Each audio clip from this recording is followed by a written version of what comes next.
Well, hello there, YouTubers. It is I, Big D, coming to you live and in person. I've been asked this several times, and I just got a message about it. And it's not one I'm going to sit there and type out because it's a little more difficult to answer. Insurance.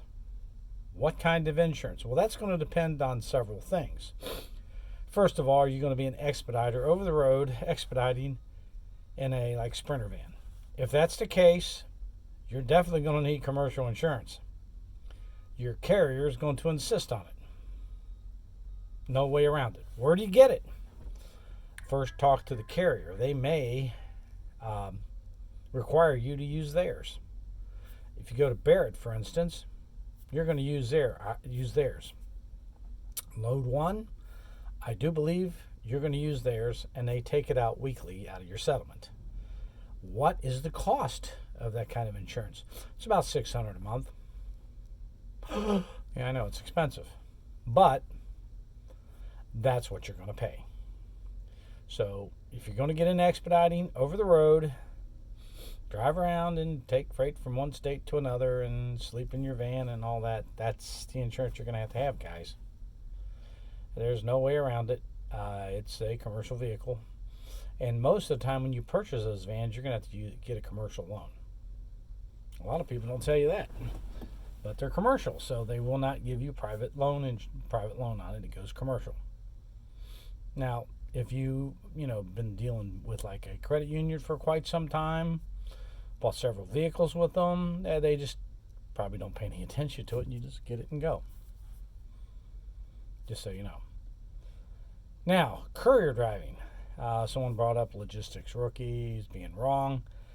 Technically, yes. Technically, no. To be a courier driver, do you need commercial insurance?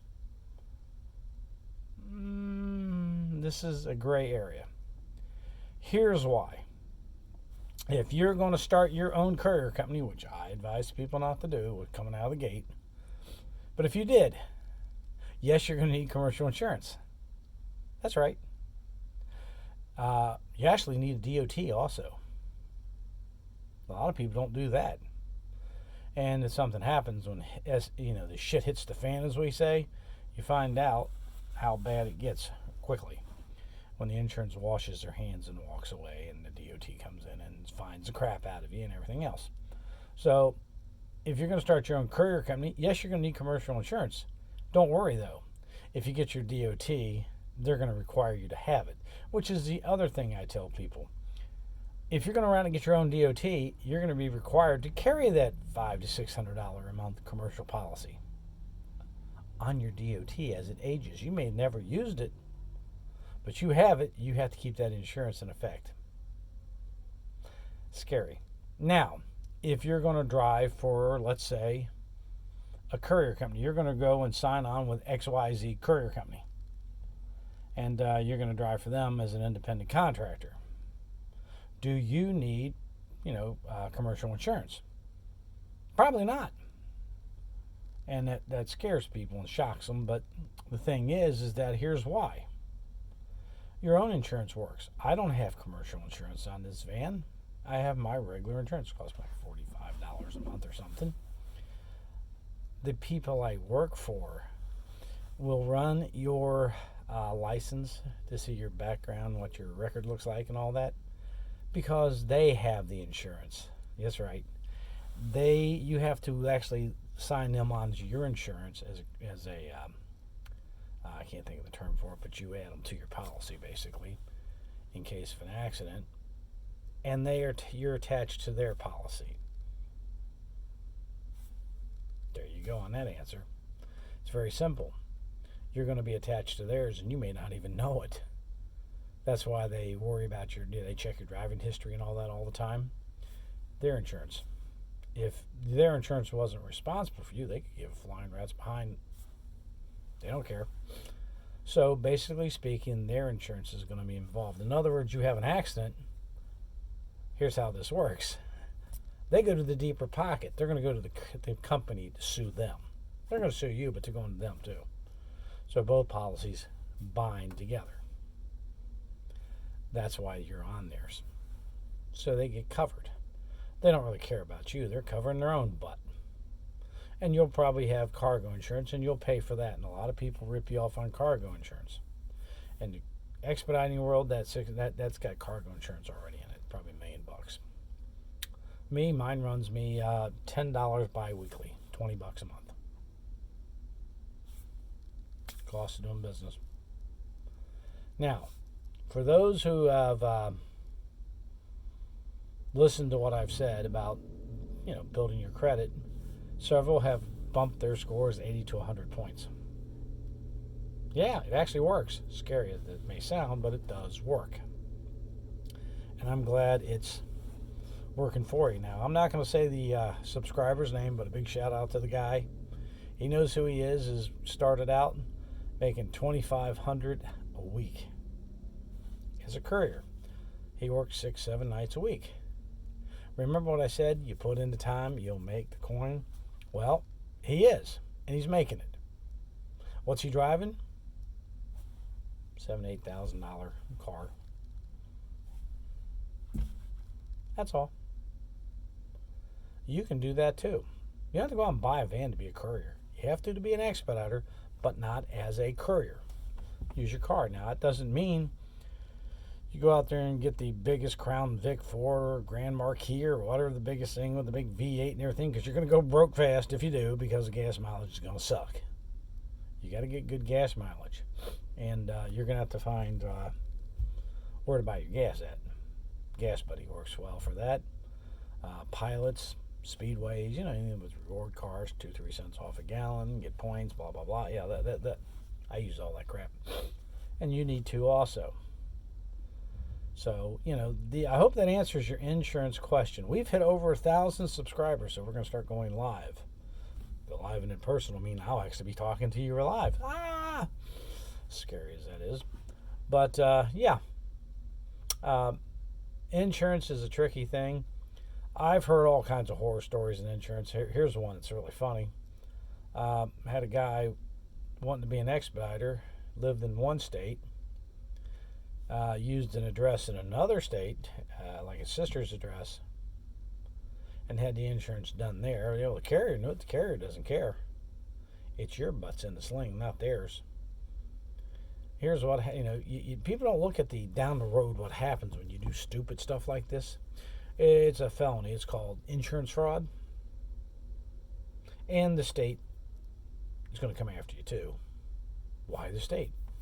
Well, if you say you live in, say, Ohio, and you live in Texas, it's because there's some reason why Texas, Florida's a pain in the butt to get insurance for. So if you lived in Florida and you wanted cheaper insurance, and you had a friend that lets you use their address in Ohio, let's say, and use that address, and you register your vehicle in Ohio, there you go. You're home free until you have that accident. Then you pull out your Florida driver's license. Well, so you even got the Ohio driver's license. Either way, you give it to them. There you go. Well, while that suit's processing to do what's called an asset investigation, they want to know where your assets are sitting at, like your bank accounts, your properties. And when they find out your property, that your address that you live in is in Florida, but you're claiming Ohio residency, doesn't quite match up. They just make a phone call to the state to clarify it. State of Ohio, I haven't gotten any taxes from this guy. That's right. When you fill out your state taxes, you can't live in 2 different states. So, which state of residence are you in? Well, if everything's in Florida and you're claiming Ohio, well, you filed your taxes as Florida. Yeah. Well, all your bank accounts are there too. So then they're going to come up and, and check out your residence and want to speak to you. And, he's not here at the moment. Does he live here? Well, he stays here. Does he live here? They'll subpoena her into a court in front of a judge and make her answer that question, because the state wants their money. See, Ohio didn't get paid yet. Ohio's going to want their money, and they're going to sit there and say, well, you should probably made $100,000 as an expediter, or $200,000, and You should have paid, I don't know, 7, 8%, whatever it is, 20%, who knows. And we're going to double that, and then we're going to add penalties, and for that year it was $50,000. Try and get out of that one. Then they assess your property in Florida and collect the money. They clear out your bank accounts too.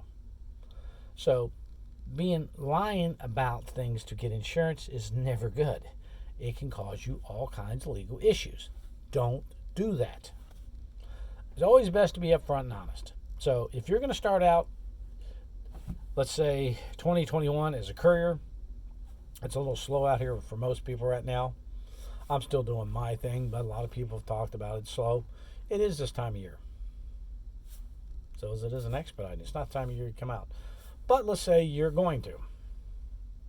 Okay, you're not going to make as much money, but you can do it. Stranger things have happened, but yes, you can do it. Don't lie about things.